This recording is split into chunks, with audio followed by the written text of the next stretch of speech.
High বন্ধুরা, আশা করি সবাই ভালো আছেন। আপনাদের দোয়া ভালোবাসায় আমি অনেক ভালো আছি। আজ নতুন একটি ভিডিও নিয়ে চলে এসেছি আপনাদের মাঝে। আশা করি ভিডিওটি আপনাদের সবার অনেক ভালো লাগবে। অনেক আপু ভাইয়ারা রিকোয়েস্ট করেছে যে আমি আমার বাচ্চাকে কিভাবে ফিডারে ফর্মুলা মিল্ক বানিয়ে দিই সেই ভিডিওটি দেখানোর জন্য আজ আমি সেই ভিডিওটি আপনাদের দেখাবো। দেখতেই পাচ্ছেন আমার বাবাটা সকাল সকাল উঠে গেছে। সে উঠে বসে বসে খেলা করছে। বাচ্চাদের ফিডারে ফর্মুলা মিল্ক খাওয়াতে গেলে অনেক ধরনের সতর্কতা অবলম্বন করতে হয়। কিভাবে আমি আমার ছেলের জন্য ফর্মুলা মিল্ক তৈরি করি এখন সেটাই আপনাদের দেখাবো। এখানে আমি একটি পাত্র নিয়ে নিয়েছি। আমি এখন ফিডারটি ভালোভাবে ফুটিয়ে নেব।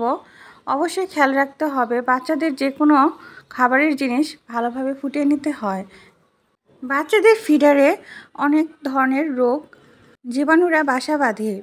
এই জন্য ফিডার ভালোভাবে পরিষ্কার করে ধুয়ে ভালোভাবে গরম পানিতে ফুটিয়ে নিতে হবে, যাতে করে রোগ জীবাণুর কোনো ভয় না থাকে।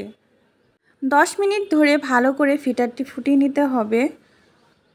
আমি আমার ছেলের জন্য যে ফিডারটি ব্যবহার করছি সেটি হচ্ছে থাই কোম্পানির একটি ফিডার।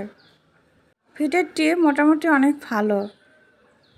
আমি ছোটোবেলা থেকে ওর জন্য থাই ফিডারটি ব্যবহার করছি। আমাদের নতুন মায়েদের অনেকেরই প্রশ্ন থাকে যে বাচ্চাদের ফর্মুলা মিল্ক খাওয়ানোর পর ফিডারটি আমরা কিভাবে পরিষ্কার করব বা ধুব। বাচ্চাদের ফর্মুলা মিল্ক খাওয়ার শেষ হয়ে গেলে তারপর ফিডারটি ঠান্ডা পানি দিয়ে ধুয়ে নিতে হবে পরিষ্কার করে। তারপর গরম পানি দিয়ে ভালোভাবে ধুয়ে নিতে হবে এবং যখন ফর্মুলা মিল্ক আবার তৈরি করা হবে তার আগে সামান্য একটু গরম পানি দিয়ে ধুয়ে নিতে হবে। দেখতেই পাচ্ছেন আমার ফিডারটি ফোটানো শেষ হয়ে গেছে। এখন আমি ফিডারটি তুলে নেব। তুলে নেওয়ার পরে আমি এটা ঠান্ডা পানি দিয়ে আবার ধুয়ে নেব। বাচ্চাদের খাবার বানানোর আগে অবশ্যই একজন মাকে সাবান দিয়ে ভালোভাবে পরিষ্কার করে হাত ধুয়ে নিতে হবে, যাতে করে কোনো ধরনের রোগ জীবাণু যাতে খাবারের সাথে তার পেটে না যায় সেদিকে খেয়াল রাখতে হবে। আমরা যারা নতুন মা তাদের মনে সবসময় ঘুরপাক খায় ফর্মুলা মিল্ক কীভাবে তৈরি করব, কতটুকু ফর্মুলা মিল্ক দেব, কিভাবে খাওয়াবো। সঠিক পরিমাপ ফর্মুলা মিল্কের সাথে সঠিক পরিমাপ পানি অ্যাড না করলে বাচ্চাদের নানা ধরনের অসুবিধা হতে পারে। ফর্মুলা মিল্কের প্যাকেটের গায়ে সব ধরনের নিয়মাবলী সতর্কতায় সুন্দরভাবে দেওয়া আছে। যদি সেগুলো ফলো করে একজন মা তার বাচ্চাকে ফর্মুলা সেকশন বানিয়ে খাওয়ায় তাহলে কোনো ধরনের অসুবিধা হবে না। আপনারা দেখতে পাচ্ছেন আমি প্রথমে ফিডারটা গরম পানিতে ফুটিয়ে নিলাম, তারপর আবার ঠান্ডা পানি দিয়ে ফিডার ধুয়ে নিচ্ছি। এখানে দেখতে পাচ্ছেন আমার বাবুর সেই ফিডার। আমার বাবুর বয়স যেহেতু 6 মাস পূর্ণ হয়ে গেছে, এখন আমি তাকে এই ফিডারে খাওয়াচ্ছি। এটা হচ্ছে মিডিয়াম ফিডার। আমি ফর্মুলা সেকশন তৈরির জন্য আগে থেকেই ফ্লাস্কে গরম পানি করে রেখেছি। বাচ্চাদের ফর্মুলা সেকশন তৈরির আগে অবশ্যই একজন মাকে মনে রাখতে হবে শরীরের সহনীয় তাপমাত্রায় এনে পানিকে ফিডারে ঢালতে হবে। তারপর ফর্মুলা পাউডার পানির সাথে অ্যাড করতে হবে। 30 মিলি পানির সাথে 1 চামচ ফর্মুলা মিল্ক পাউডার দিতে হবে। আর 60 মিলির সাথে দিতে হবে 2 চামচ ফর্মুলা মিল্ক পাউডার। 90 মিলির সাথে দিতে হবে 3 চামচ ফর্মুলা মিল্ক পাউডার। আর 120 মিলির সাথে দিতে হবে 4 চামচ ফর্মুলা মিল্ক পাউডার।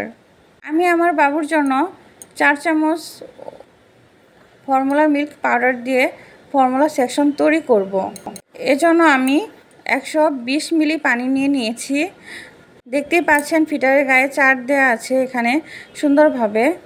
এখন আমি ফর্মুলা পাউডারগুলো ফিডারের মধ্যে দিয়ে দেব। আমি আবারও বলছি, ফর্মুলা সেকশনের পানিটা অবশ্যই ফ্লাস্কে ঢেলে রাখবেন। সেটা শরীরের সহনীয় অবস্থায় এনে সেকশন তৈরি করতে হবে, নাহলে ফর্মুলা মিল্কের গুণাবলী কার্যকারিতা নষ্ট হয়ে যায়। সেই তাপমাত্রার মধ্যে ফর্মুলা মিল্ক দেওয়া যাবে না। আমরা অনেকে মনে করে থাকি যে ফর্মুলা মিল্ক হয়তো পানির সাথে বেশি দিলে বাচ্চাদের স্বাস্থ্য ভালো হবে, বেশি গ্রোথ হবে, এটা সম্পূর্ণ ভুল ধারণা। সঠিক নিয়মে ফর্মুলা সেকশন তৈরি করতে হবে। 30 মিলি পানির সাথে 1 চামচ, 60 মিলি পানির সাথে 2 চামচ, 90 মিলি পানির সাথে 3 চামচ, 120 মিলি পানির সাথে 4 চামচ, 150 মিলি পানির সাথে 5 চামচ ফর্মুলা মিল্ক অ্যাড করতে হবে। বেশি পাউডার বেশি বা কম অ্যাড করা যাবে না, বাচ্চার স্বাস্থ্যহানি হতে পারে, নানা ধরনের সমস্যা হতে পারে। ফর্মুলা মিল্ক দেওয়ার পর ফিটার ভালোভাবে একটু ঝাঁকিয়ে নিতে হবে যাতে করে সেকশনটা ভালোভাবে মিশে যায়। দেখতেই পাচ্ছেন আমার ফর্মুলা মিল্ক তৈরি করা শেষ হয়ে গেছে। ওইখানে আমার বাবাটা বসে আছে, এখন আমি ওকে খেতে দেব। অবশ্যই বাচ্চাকে ফর্মুলা মিল্ক দেওয়ার আগে হাতে দিয়ে একটু চেক করে দেবেন যে ঠান্ডা আছে নাকি। গরম দেওয়া যাবে না, এমনিতেই বাচ্চাদের মুখ অনেক কচি হয়ে থাকে, গরম দিলে ওদের নানা ধরনের সমস্যা হতে পারে, মুখ পুড়ে যেতে পারে। আমার এই ভিডিওটি যদি আপনাদের সবার ভালো লাগে অবশ্যই আমার ছোট্ট চ্যানেলটি সাবস্ক্রাইব করে পাশে থাকবেন। এই ধরনের ভিডিও যদি আপনারা আরও দেখতে চান অবশ্যই আমাকে কমেন্ট করে জানাবেন। আমার এই ভিডিওটি সবার মাঝে বেশি বেশি করে শেয়ার করে দেবেন। এইখানে আমার বাবা একাই ফিটার খাবে, আমি খাই দিতে চাইলাম, সে খাবে না, সে একাই নিজে নিজে খেয়ে নিচ্ছে। দেখতে পাচ্ছেন আসলে বাচ্চারা হয়তো এরকমই করে, তাই না? বাচ্চাদের ছোট থেকে বড় হয়ে দেখার মতো আনন্দ হয়তো পৃথিবীর আর কোনো জিনিসেই নেই, সেটা প্রত্যেকটা মা উপলব্ধি করে। ভালো থাকবেন সবাই।